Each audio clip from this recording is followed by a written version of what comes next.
الرجیم بسم اللہ الرحمن الرحیم الحمدللہ الذی لا یبلغ مدحته القائلون ولا یحصی نعمہ ولا یؤدی حقہ المجتہدون الذی لا یدرکہ بعد الہمم ولا ینالہ غوث الفتن الذي ليس لصفته حد محدود ولا عنات موجود ولا وقت معدود ولا أجل ممدود فطر الخلائق وبقدرته والنشر الرياح وبرحمته وبسطور ميدان عدله أفضل دين معرفته وكمال معرفته التصديق به وكمال التصديق به التوحيد وكمال التوحيد هو إخلاص له نبي الصفة عن كل شهادة صفة أنه غير الموصوف أنه غير الموصوف أنه غير الصفة ومن وصف الله سبحانه فقد قرنه فمن قرنه فقد سناه فمن سناه فقد جزاه فمن جزاه فقد جهله فمن إشار إليه فقد عاده فمن عاده الصلاة والسلام والتحية والإكرام على النبي الرحمة وقادن المغفرة وقائد خير والبركة ومنتزل بعد من الحلقة سيدنا ومولانا بالقاسم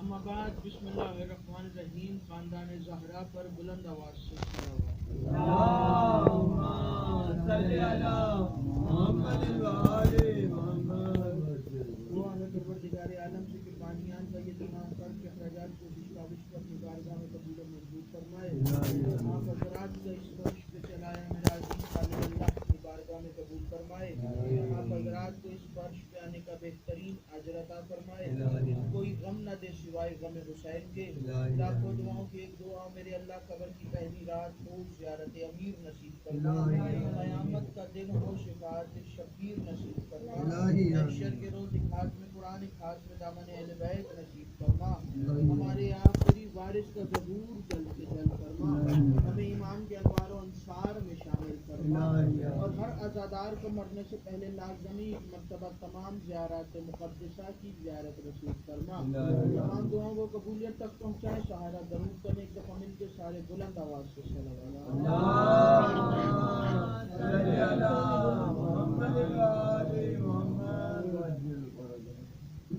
اجازت ہے بات شروع کی جائے آج کی مجلس کا عنوان مجھے جو حکم ہوا ہے اسی حساب سے میں مکمل طور پر آج کی مجلس فضائل اور مصائب کے حوالے سے فرزند علی بن الحسین جناب زید شہید کے ساتھ منسوب کرتے ہوئے بات کو آگے بڑھانا چاہ رہا ہوں. سب سے پہلے یہاں بیٹھے تمام زیدی سادات سے اجازت لے کے ان کے جد کا ذکر کروں گا اور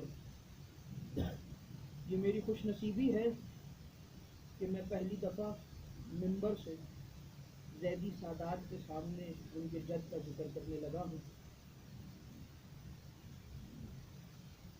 قرآن کریم کی آیت پیش نظر ہے اور سورہ انعام کی یہ آیت ہے جس میں خدا توجہ کے ساتھ بندے کی توجہ میری طرف ہوگی تو بات سمجھ میں آئے محمد وآل محمد صلی اللہ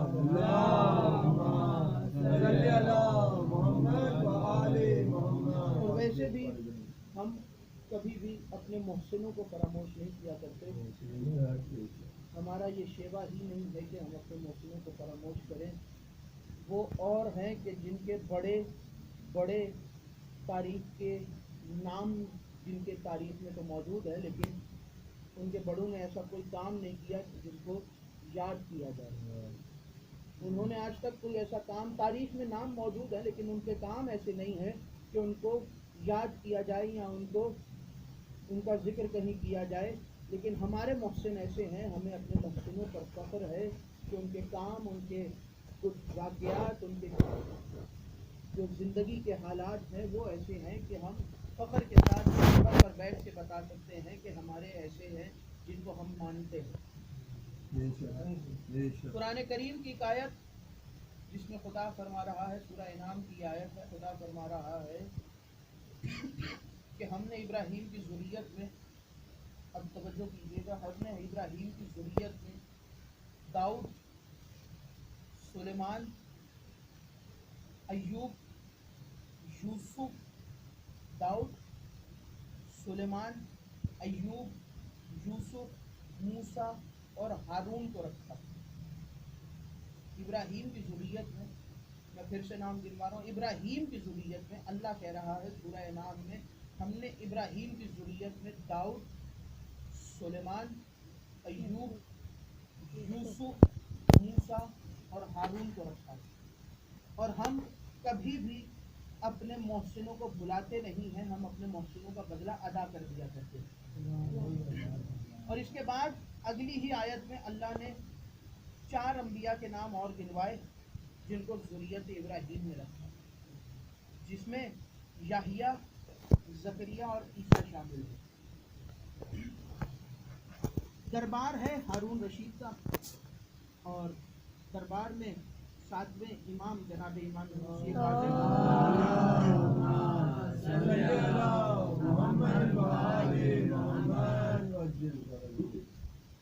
تمہید کو سمجھیں گے تو میرے لیے گفتگو کرنا آسان ہوگی۔ دربار میں امام موسی کاظم موجود ہیں اور ہارون رشید کا دربار ہے۔ ہارون نے پوچھا کہ آپ اپنے آپ کو کیسے کہتے ہیں کہ آپ رسول کی ذریت سے ہیں، رسول کی نسل سے ہیں، حالانکہ آپ بھی رسول کے چچا کے بیٹے ہیں اور میں بھی رسول کے چچا کا بیٹا ہوں۔ ہارون رشید امام موسیٰ کاظم سے کہہ رہا ہے کہ آپ کیسے کہہ سکتے ہیں کہ آپ رسول کی نسل سے ہیں، حالانکہ میں بھی رسول کے چچا کا بیٹا ہوں اور آپ بھی رسول کے چچا کے بیٹے ہیں۔ تو امام موسی کاظم نے دربار میں کھڑے ہو کر انہی 2 آیتوں کی تکرار کی، اور تکرار کرنے کے بعد فرمایا کہ مجھے یہ بتاؤ کہ عیسیٰ جو ہے وہ ابراہیم کی ذریت میں اللہ نے اس کو رکھا ہے، تو عیسیٰ کا باپ کون ہے؟ توجہ کیجیے گا، امام نے فرمایا کہ عیسیٰ کو اللہ نے ابراہیم کی ذریت میں رکھا ہے، تو یہ بتاؤ کہ عیسیٰ کا باپ کون ہے؟ تو اس نے کہا کہ مولا عیسیٰ کا باپ تو کوئی نہیں ہے۔ تو امام نے فرمایا کہ یہ بتاؤ کہ اللہ نے ابراہیم کی ذریت میں عیسیٰ کو رکھا کیوں ہے؟ مل کے بلند آواز سے سلوات پڑھیں، تھوڑا تھوڑا آگے کی طرف تشریف لائیں تاکہ بعد میں آنے والوں کے لیے آسانی ہو۔ اب توجہ میری طرف ہے آپ صاحبان۔ اللہ نے عیسیٰ کو ابراہیم کی ذریت میں کیوں رکھا؟ اس نے کہا ابراہیم کی ذریت میں اس لیے رکھا کہ ابراہیم کی ذریت میں جناب مریم، عیسیٰ کا باپ تو کوئی نہیں ہے۔ تو جناب امام موسی کاظم نے فرمایا جس طرح ابراہیم کی ذریت میں عیسیٰ مریم کی وجہ سے ہے، ایسے ہی ہم رسول کی ذریت میں فاطمہ کی وجہ سے ہیں۔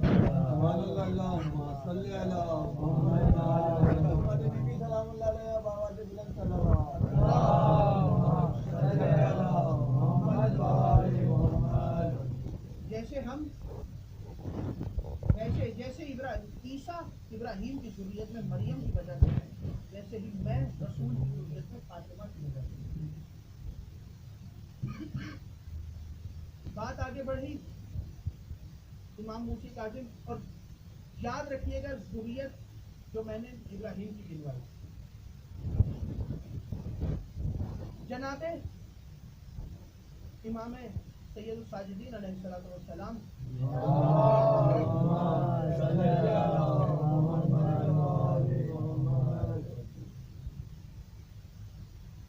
اور جناب زید کی جو ولادت ہے یہ اتفاقیہ ولادت ہے، یہ امام کو خواب میں بیٹا پیدا ہوگا، اور جناب زید وہ ہیں کہ جن کے بارے میں رسول نے بھی حدیث بیان کی ہے، امیر المومنین نے بھی حدیث بیان کی ہے، مولا حسن نے بھی حدیث بیان کی ہے، مولا حسین نے بھی فرمایا ہے، اور پھر سید الساجدین کے فرزند ہیں آپ، اور جناب زید کی عظمت کیا بیان ہو کہ ایک 3 اماموں کے ساتھ وقت گزارا ہے۔ امام زین العابدین کے فرزند ہیں، امام محمد باقر کے بھائی ہیں، اور امام جعفر صادق کے چچا ہیں۔ اب جناب زید امام سید ساجدین کو خواب دیکھا، اور ویسے بھی بڑی بڑی حجتوں نے خواب دیکھے ہیں، اور خواب کی بنا پر تو لوگوں کی بڑی بڑی عیدیں بھی پوری پوری عیدیں منائی جاتی ہیں خواب کی بنا پر. ابراہیم نے بھی خواب دیکھا تھا کہ میں نے اسماعیل کے گلے پر چھری رکھی ہے.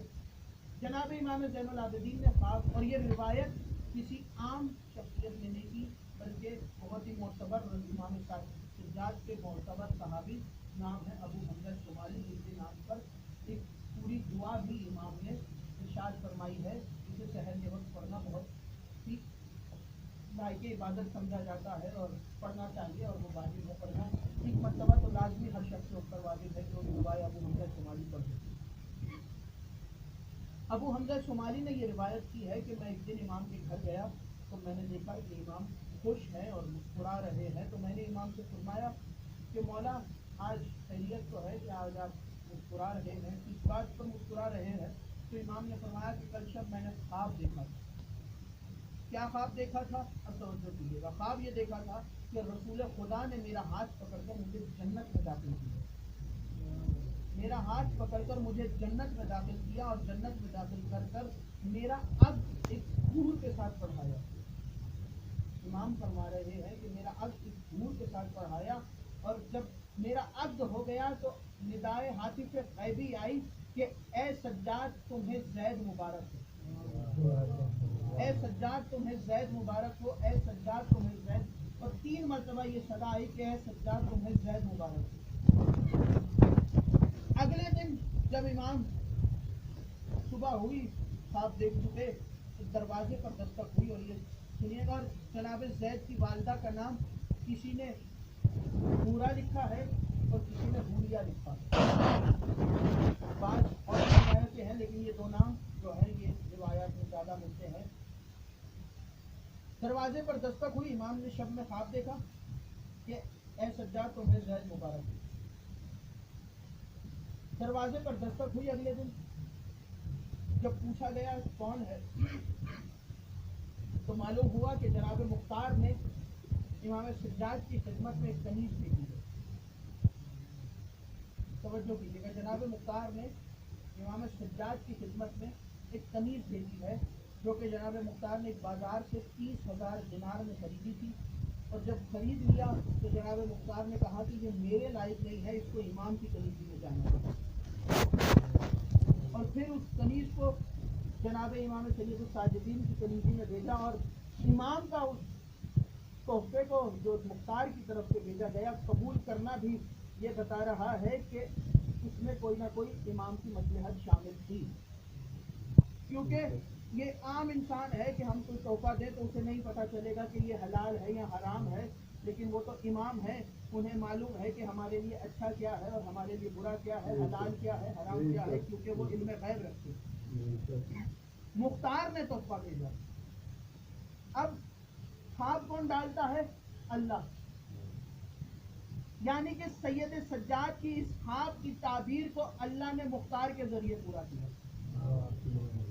مختار بھی عام ہستی نہیں ہے, مختار بھی عظیم ہستی. عشرے میں کافی زیادہ مختار کے اوپر قرار کرتا ہے.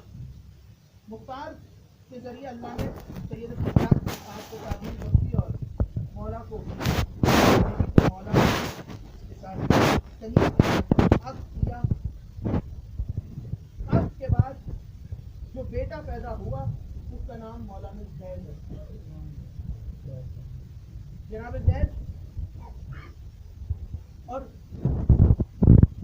جناب زید کے 4 بہن بھائی اور ہیں, جس میں ایک بہن اور 3 بھائی شامل ہیں.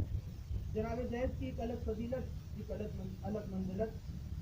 جناب زید دنیا میں آئے اور میں نے آپ کو بتایا کہ 3 اماموں کے ساتھ 3 اماموں کے زندگی میں پرورش پائی ہے جناب زید علیہ السلام نے.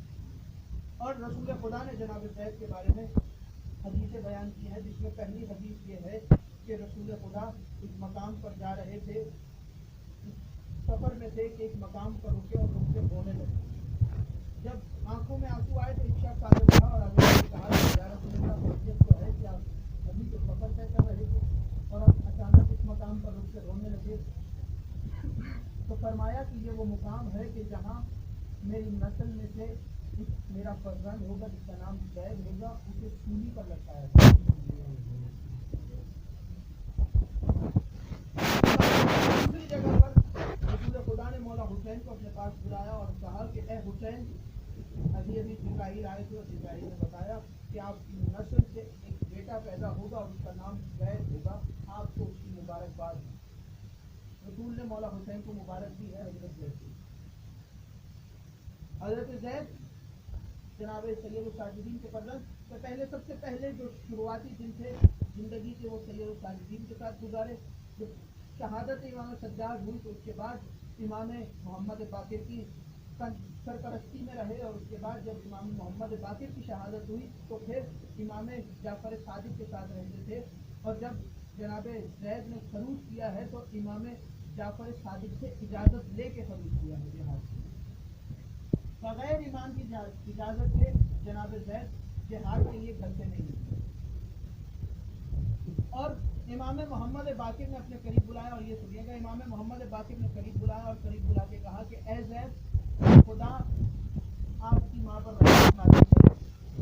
آپ کی ماں ایک پاکیزہ اور نیک خاتون ہے. جناب امام محمد باقر حضرت زید سے کہہ رہے ہیں کہ آپ کی ماں ایک پاکیزہ اور نیک خاتون تھی. اور اس کے بعد جناب امام محمد باقر نے دعا مانگی، اور یہ دعا تاریخ میں، پوری تاریخ میں صرف 3 ہستیوں کو میں نے مانگتے ہوئے دیکھی، اور تینوں ہستیوں نے اپنے بھائیوں کے لیے مانگی ہے.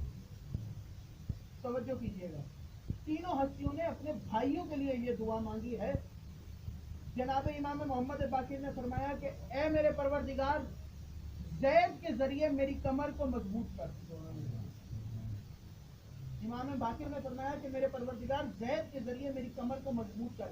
اور 3 ہستیوں کو میں نے یہی دعا مانگتے ہوئے اپنے بھائیوں کے لیے دیکھا ہے. پہلی ہستی ہے جناب موسیٰ. جناب موسیٰ نے جناب ہارون کے لیے دعا مانگی. دوسری ہستی ہے جناب رسول خدا. جناب رسول خدا نے مولا علی کے لیے دعا مانگی.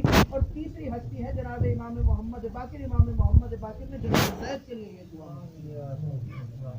موسیٰ جب فرعون کے دربار میں جا رہے تھے تو موسیٰ نے کہا تھا میرے اللہ میری کمر کو ہارون کے ذریعے سے مضبوط کر.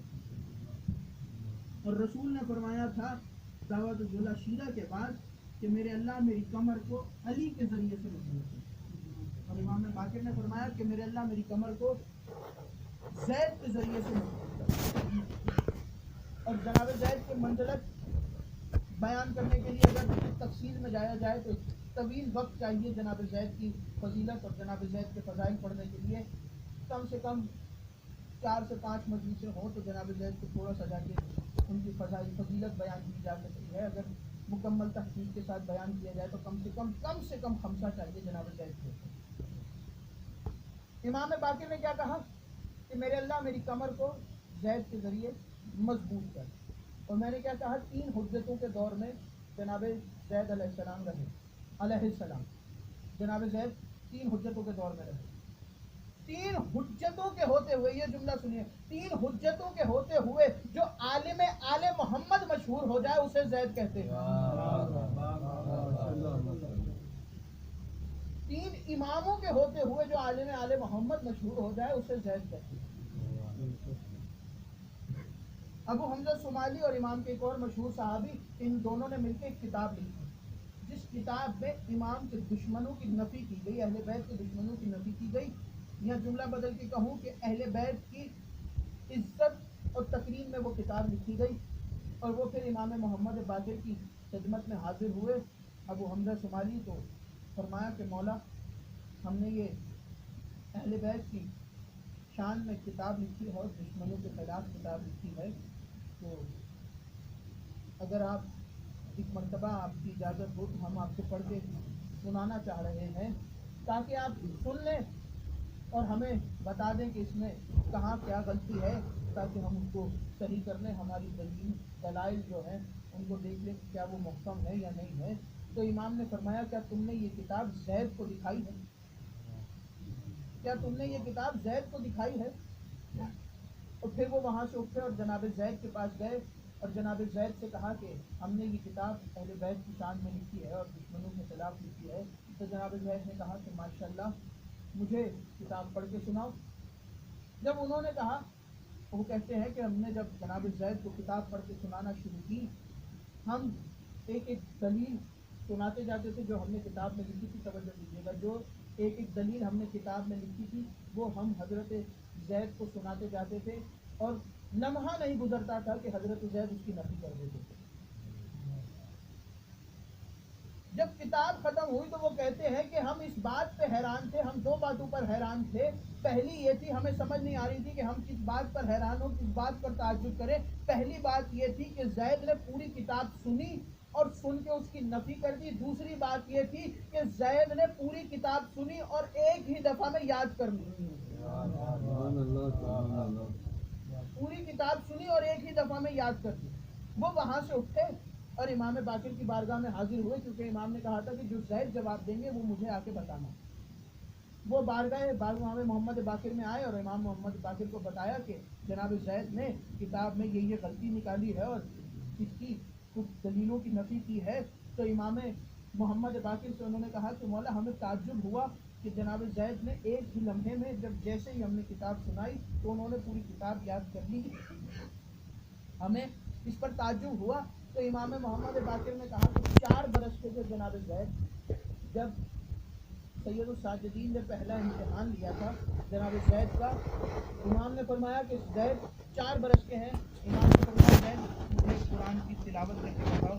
تو جناب زید نے، امام فرماتے ہیں کہ بڑے ہی فصیح و بلیغ انداز میں قرآن کی تلاوت کی، اور تلاوت کرنے کے بعد جیسے ہی تلاوت ختم کی تو امام سجاد نے فرمایا کہ زید، اور امام نے پھر اس کے بعد چند مشکل، اور یہ کون فرما رہا ہے؟ امام محمد باقر بیان کر رہے ہیں کہ میرے بابا نے جناب زید سے چند مشکل آیات کی تفسیر پوچھی. امام وقت جن آیات کو مشکل کہہ رہا ہو ان مشکل آیات کی تفسیر پوچھی تو جناب زید ان سوالوں کے جواب جو امام سجاد پوچھتے جاتے تھے ان سوالوں کے جواب دیتے جاتے تھے. یہ 4 برس کے سن میں جناب زید کا علم تھا. جناب زید امام جعفر صادق کی بارگاہ میں حاضر ہوئے اور اجازت لی اور اس کے بعد خروج ہوئے. دربار ہے حاکم کا، حاکم کے دربار میں جناب زید حاضر ہوئے. تو ذریت ابراہیم یاد رکھیے گا. جناب زید حاضر ہوئے اور حاضر ہو کے جیسے ہی حاضر ہوئے تو وہاں پر ایک یہودی بیٹھا ہوا. حاکم نے کہا، حاکم یہودی سے مخاطب ہوا اور مخاطب ہو کے کہا کہ یہ بتاؤ کہ یہ سارے یہودی تمہاری عزت کیوں کرتے ہیں؟ یہ جتنے یہودی ہیں یہ تمہاری عزت کیوں کرتے ہیں؟ تو اس نے کہا اس لیے کہ میں داؤد کی نسل میں سے ہوں، میں داؤد کی نسل میں سے ہوں. تو اس نے کہا کہ تم داؤد کی نسل میں سے ہو تو یہ بتاؤ کہ تمہارے اور داؤد کے درمیان کتنا فاصلہ ہے؟ تو اس نے کہا میرے اور داؤد کے درمیان 40 پشتوں کا فاصلہ ہے. میرے اور داؤد کے درمیان 40 پشتوں کا فاصلہ ہے. تو حاکم نے جناب زید کی طرف اشارہ کر کے کہا کہ یہ زید ہے اور ان میں اور رسول خدا میں 3 پشتوں کا فاصلہ ہے. ان میں اور رسول خدا میں 3 پشتوں کا فاصلہ ہے. تو اس یہودی نے کہا کہ تمہیں تو ان کا شکر گزار ہونا چاہیے. یہ جو تخت و تاج ہے یہ ان کے صدقے میں تمہیں ملا ہے. تمہیں ان کی عزت کرنی چاہیے. تمہیں اپنا تخت و تاج چھوڑ دینا چاہیے جب یہ دربار میں آئے. تو حاکم نے کہا کہ ان کی عزت میرے دل میں ہے. ان کی عزت، ان کا عظمت، ان کا مرتبہ جو ہے وہ میرے دل میں ہے. تو اس یہودی نے کہا کہ اگر یہ سب تیرے دل میں ہے تو تجھے تو خلافت چھوڑ دینی چاہیے اور ان کے حوالے کر دینی چاہیے، کیونکہ یہ ساری جو چیزیں ہیں تجھے ان کے صدقے میں ملی. یہ ساری چیزیں تجھے ان کے صدقے میں ملی ہیں. جناب زید حاضر ہوئے، اجازت دی، اجازت دے کے چلے اور خروج کیا. اب چونکہ، اور یہ بھی مشہور تھا جناب زید کے بارے میں کہ جناب زید نے 13 برس تنہائی میں صرف قرآن کے ساتھ گزارے. جناب زید خود فرماتے ہیں کہ میں نے 13 برس تنہائی میں صرف قرآن کے ساتھ گزارے. یعنی صرف میں ہوتا تھا اور قرآن ہوتا تھا، اور میں صرف قرآن کو پڑھتا رہتا تھا. اور یہاں تک مشہور تھا مدینے میں کہ جب کوئی جناب زید کو ڈھونڈتا ہوا آتا تو سب یہی کہتے کہ وہ زید جو قرآن کے ساتھی ہے، وہ زید جو قرآن کے ساتھی ہے. آدمی اپنے ساتھیوں کے ذریعے سے پہچانا جاتا ہے کہ اس کے ساتھی کون ہے، وہ کس کے ساتھ بیٹھ رہا ہے، کس کے ساتھ اٹھ رہا ہے، وہ ان کے ذریعے سے پہچانا جاتا ہے. زید وہ ہے کہ جن کا ساتھی قرآن ہے. زید وہ ہے کہ جن کا ساتھی قرآن ہے. اور ایک آخری لقب جناب زید کا جو بہت مشہور زمانہ ہے، زید الازیاد، یعنی زیدوں کے زید. زید الازیاد، زیدوں کے زید. تو کسی نے پوچھا کہ یہ لقب کیوں ہے، تو فرمایا کہ زید بہت سارے ہیں لیکن جیسے یہ زید ہے ویسا زید کوئی نہیں ہے. جیسے یہ زید ہے ویسا زید کوئی نہیں ہے. کیونکہ زید ایک امام رضا کے بھائی بھی تھے جنہیں زید نار کے نام سے پہچانا جاتا تھا، جنہوں نے عباسیوں کے گھروں کو آگ لگائی تھی اور مامون ان کو قتل کرنے کے در پر آ گیا تھا. تو امام رضا نے سفارش کر کے ان کے قتل سے مامون کو روکا. تو کسی نے کہا غصے میں کہ یہ بھی زید ہیں اور وہ بھی زید تھے جو خروج کر جنہوں نے عباسیوں کے خلاف اور امیہ کے خلاف خروج کیا تھا. یہ بھی زید اور وہ بھی زید، یعنی اس کے کہنے کا مطلب یہ تھا کہ جتنے بھی زید ہوتے ہیں وہ ایسے ہی ہوتے ہیں. تو امام نے فرمایا تھا خبردار میرے بھائی زید کو میرے چچا زید پر فوقیت مت دینا. میرے بھائی زید کو میرے چچا زید پر فوقیت مت دینا. اب چونکہ قرآن کے ساتھی ہیں، قرآن فصیح و بلیغ انداز میں، اور اس لیے کیوں نہ پڑھے قرآن فصیح و بلیغ انداز میں، کیونکہ رگوں میں حسین ابن علی کا خون دوڑ رہا. وہ حسین کہ جس نے نیزے کی نوک پر قرآن کی تلاوت کی، اس حسین کے فرزند ہیں، اس حسین کے پوتے ہیں کہ جس نے نیزے کی نوک پر قرآن کی تلاوت کی ہے. زندگی رہی تو پھر کبھی اور مزید گفتگو جناب زید پر کی جائے گی. 4 تیر ایسے ہیں کہ جنہوں نے جناب زہرا کے دل پر وار کیا.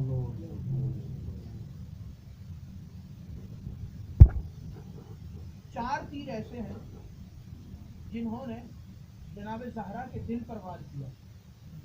پہلا تیر جب عباس مشکیزہ لے کے چلے اور ایک ظالم نے تیر چلایا اور تیر آ کے مشکیزے میں لگا، مشکیزے سے پانی بہا، عباس کی آرزو بہہ گئی. دوسرا تیر کربلا کے میدان میں علی اصغر کو لگا. جب حسین اپنے ہاتھوں پر علی اصغر کو لے کر آئے تو عمر سعد نے کہا کہ ہرملا حسین کے کلام کو قطع کرو. تو ہرملا نے تیر چلایا اور عزاداروں جب تیر آگے لگا تو تیر بڑا تھا گلا چھوٹا تھا. تیسرا تیر وہ تیر ہے کہ جب حسین زین پر ڈگمگا رہے تھے کہ اچانک تیر آ کے پیشانی حسین پر لگا اور اس تیر کی وجہ سے حسین نے زین چھوڑی. یہ تیر آ کے حسین کی پیشانی میں لگا. چوتھا اور آخری تیر وہ تیر ہے کہ جب زید زین پر موجود تھے تو یہ تیر آ کے زید کی پیشانی میں لگا. تیر پیشانی میں لگنا تھا کہ تیر سر کے اندر تک جا کے پیوست ہو گیا اور جناب زید کو اٹھا کے ایک قریب گھر میں لایا گیا اور طبیب کو بلایا گیا. جب طبیب کو بلایا گیا تو طبیب نے کہا کہ اگر اس تیر کو کھینچا جائے تو جناب زید کی روح قبض ہو جائے گی، جناب زید کی روح پرواز کر جائے گی. تو تیر ایسے ہیں کہ جن کو جب کھینچا گیا تو بڑے ہی اہل بیت روئے ہیں. ایک علی اکبر کے سینے میں لگنے والا نیزہ اور ایک زید کے سر میں لگنے والا تیر. عزادارو جناب طبیب نے جیسے ہی زید کے سر سے تیر کھینچا تو جناب زید کی روح پرواز کر گئی.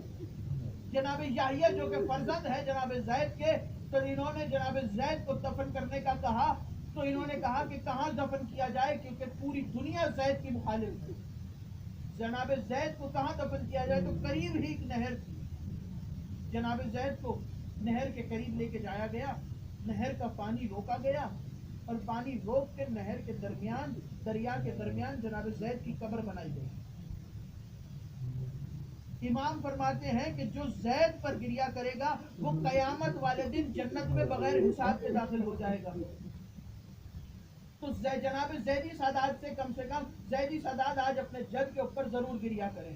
عزادارو، جناب زید کی قبر بنائی گئی اور دریا کا پانی کھول دیا گیا تاکہ قبر کا نشان مٹ جائے اور کوئی قبر نہ ڈھونڈ پائے. لیکن حاکم کا حکم ہوا کہ جناب زید کی قبر کو ڈھونڈا جائے. زید کی قبر ڈھونڈی گئی اور کسی طریقے سے دو روایات ہیں کہ ایک شخص جب یہ جناب زید کو دفن کیا جا رہا تھا تو وہ قریب کھڑا یہ منظر دیکھ رہا تھا تو اس نے جا کے حاکم کو بتایا کہ زید یہاں دفن. دوسری روایت یہ ہے کہ جب حاکم نے کوفے میں اعلان کروایا کہ جو مجھے زید کی قبر کا مقام بتائے گا اسے انعام دیا جائے گا، تو جو طبیب جس نے جناب زید کا تیر نکالا تھا وہ طبیب قریب ہی کھڑے ہو کر یہ منظر دیکھ رہا تھا جب جناب زید کو دفنایا جا رہا تھا. وہ بھی جناب زید کے دفن کے مقام سے واقف تھا. اس نے جا کے حاکم کو بتایا کہ زید یہاں پر دفن ہے اور پھر اس نے حکم دیا کہ زید کی قبر کشائی کی جائے اور جناب زید کو قبر سے نکالا جائے. عزادارو، قبر سے نکالا گیا جناب زید کو اور قبر سے نکال کر کوفے میں لایا گیا. اور کوفے میں دو شہید ایسے ہیں کہ جن کے لاشیں کوفے میں لٹکائے گئے ہیں. پہلا لاشا ہے مسلم ابن عقیل کا اور دوسرا لاشا ہے زید شہید کا. عزادارو، مسلم کا لاشا کچھ مہینوں کے لیے کوفے کے بازار میں لٹکتا رہا اور زید کا لاشا 4 سال کے لیے. حاکم نے حکم دیا کہ زید کے سر کو الگ کیا جائے. جناب زید کے سر کو جسم سے جدا کیا گیا اور سر کو بھجوا دیا گیا شام. حاکم شام کے پاس بھجوا دیا گیا اور عزادارو یہاں جناب زید کے جسم کو سولی پر لٹکا دیا گیا. اور روایات میں ملتا ہے، ایک روایت ملتی ہے کہ 3 برس کے لیے جناب زید کے جسم کو لٹکایا گیا. ایک روایت ملتی ہے 4 برس کے لیے جناب زید کے جسم کو لٹکایا گیا. اور آخری روایت یہ ملتی ہے 5 یا 6 برس کے لیے جناب زید کا جسم لٹکتا رہا. اور یہاں حاکم شام کے پاس جب سر پہنچا تو شام کے دربار میں، عزادارو جملہ سننا، شام کے دربار میں 2 سر ایسے ہیں جو حاکم نے تخت پر رکھے ہیں. ایک سر زہرا کے لال حسین کا ہے اور دوسرا سر سجاد کے بیٹے زید کا ہے. اور صرف یہاں پر ہی ظلم ختم نہیں ہوئے. عزادارو، جب 4 سال گزرے اور حاکم بدلا تو حاکم نے آتے کے ساتھ ہی پہلا حکم یہ دیا کہ زید کے جسم کو سولی سے ہٹایا جائے اور زید کے جسم کو آگ لگائی جائے اور جناب زید کو آگ لگا کر جو راکھ بن جائے اس کو دریا میں بہا دیا جائے. جناب زید کے جسم کو دریا میں بہا دیا جائے. عزادارو، ایک جملہ اور سننا، جب جناب زید پیدا ہوئے اور جب تھوڑے سے بڑے ہوئے تو بچپن سے بابا کو لہو روتا دیکھتے تھے.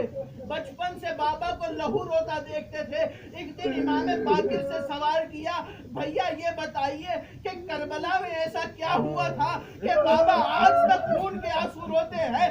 شام کے بازاروں میں ایسا کیا ہوا تھا کہ بابا آج تک خون کے آنسو روتے ہیں؟ تو امام باقر نے رو کے کہا تھا، شام کے بازاروں میں علی و بطول کی بیٹیوں کو شرابیوں کے مجمع میں لایا گیا اور صرف مجمع میں نہیں لایا گیا، کوئی پتھر مارتا تھا، کوئی چھت سے گرم پانی پھینکتا تھا.